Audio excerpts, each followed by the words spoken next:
লাগাতার ধর্ষণে অন্তঃসত্ত্বা নাবালিকা, ২৬ সপ্তাহে গর্ভপাতের অনুমতি হাইকোর্টের। লাগাতার ধর্ষণে অন্তঃসত্ত্বা হয়ে পড়েছিল ১৩ বছরের নাবালিকা।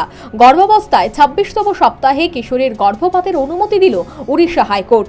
নির্যাতিতা শারীরিক অসুস্থতা এবং মৃগী রোগে ভুগছিল, তাই বিচারপতি সমস্ত দিক বিবেচনা করে এই রায় দিয়েছে বলেই মনে করা হচ্ছে। বিচারে দেরি হলে অনেক ক্ষেত্রেই নির্যাতিতাদের দুর্ভোগ বাড়ে, তাই ভবিষ্যতে এই ধরনের মামলার দ্রুত নিষ্পত্তির জন্য আদালত উড়িষ্যা সরকারকে স্ট্যান্ডার্ড অপারেটিং প্রসিডিউর বা নির্দিষ্ট নিয়ম তৈরির নির্দেশ দিয়েছে। ২০২১ সালের পর দেশে নতুন আইন অনুযায়ী গর্ভাবস্থা ২৪ সপ্তাহ পার করে গেলে গর্ভপাত করানো যায় না, সেক্ষেত্রে হাইকোর্টের অনুমতি লাগে। উচ্চ আদালতে আবেদনের পর সোমবার সেই মামলা ওঠে বিচারপতি এস.কে পানিগ্রাহীর এজলাসে। সেখানে এমকেসিজি মেডিকেল কলেজ হাসপাতালে একটি মেডিকেল দল আদালতের রিপোর্ট জমা দেয়। সেখানে জানানো হয় কিশোরীর সন্তানের জন্ম দিলে তার প্রাণ সংশয় হতে পারে।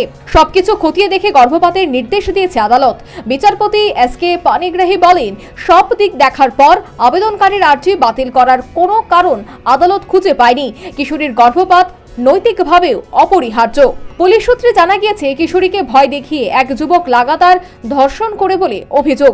কাউকে জানালে প্রাণে মারার হুমকিও দেয় ওই যুবক।